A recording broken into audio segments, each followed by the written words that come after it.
വർഷമിരുപത്തൊന്നിലെ നവംബറിൻ 19 വെള്ള സൈന്യത്തിൻ്റെ ദ്രോഹം കാടുകേറിയ ഹാലതിൽ വായുവെള്ളം ഒന്നുമേ നൽകാതെ നമ്മുടെ സോദരെ വാഗണിൽ അടച്ചു പൂട്ടി കൊന്നു ദുഷ്ടപഹയര്.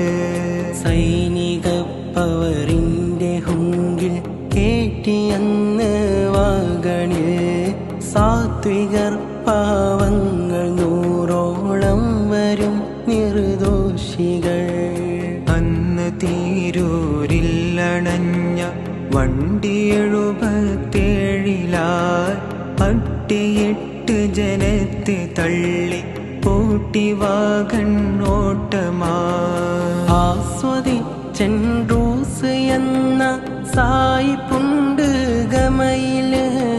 വണ്ടി പോത്തന്നൂരിലെത്തി നിന്നു സ്റ്റേഷൻ മുന്നില്. വണ്ടിയിൽ കണ്ടുള്ള കാഴ്ച കരളറിയിക്കുന്നത് വാപ്പിളർന്ന് നാവ് നീട്ടി മരിച്ച രംഗമാണത്. 70 മരിച്ചു എന്ന വാർത്തയാലേ ഞെട്ടല്. ഏറനാട് വള്ളുവനാടിൻ്റെ മക്കളാണത്. ചെമ്മല കുരുവമ്പലക്കാരാണ് അധികം മരണമേ. 4 ഹിന്ദു സോദരങ്ങളുമുണ്ട് ആ ദുരന്തമിൽ. ഉണ്ണിയാം തട്ടാനു പുറമെ പെട്ടു അച്യുത നായരും ഉണ്ട്. ചെട്ടി ചിപ്പുവും അവരൊത്ത് ശങ്കരനായരും.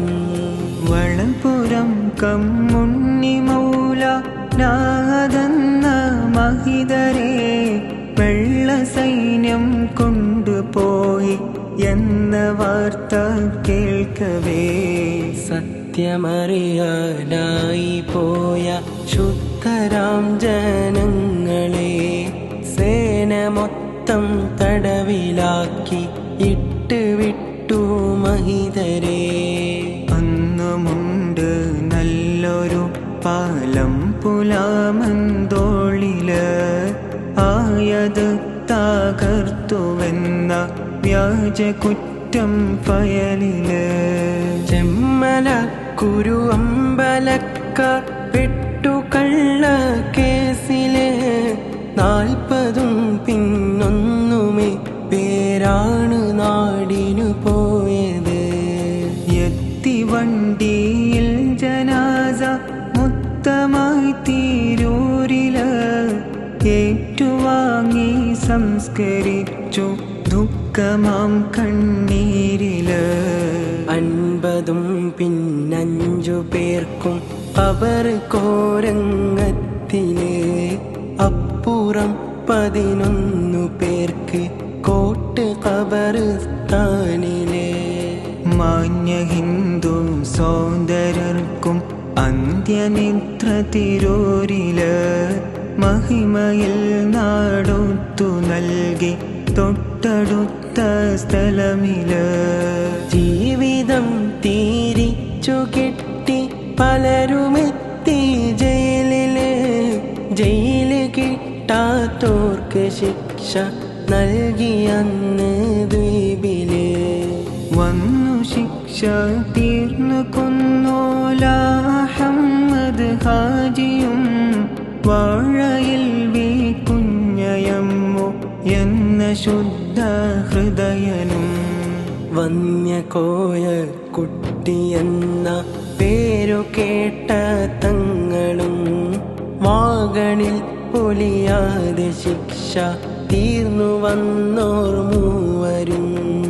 ജാലിയൻ വാലക്ക് തുല്യമായ കൂട്ട കൊലയിത് ജനമനസ്സിൽ നിന്ന് മായ ദുരന്തമാണിത്. വേണമീ രാജ്യത്ത് നല്ലൊരു അന്തസ്സുള്ള സ്മാരകം. വാഗണിൽ മരിച്ച ശുഹദാക്കൾക്ക് യോജിക്കും വിധം നാടുവാണ വെള്ള സൈന്യം കൊന്നു കൂട്ടിയ സോദരേ, നന്ദിയിൽ സ്മരിച്ച് പ്രാർത്ഥന ചെയ്യണേ പ്രിയ സോദരേ.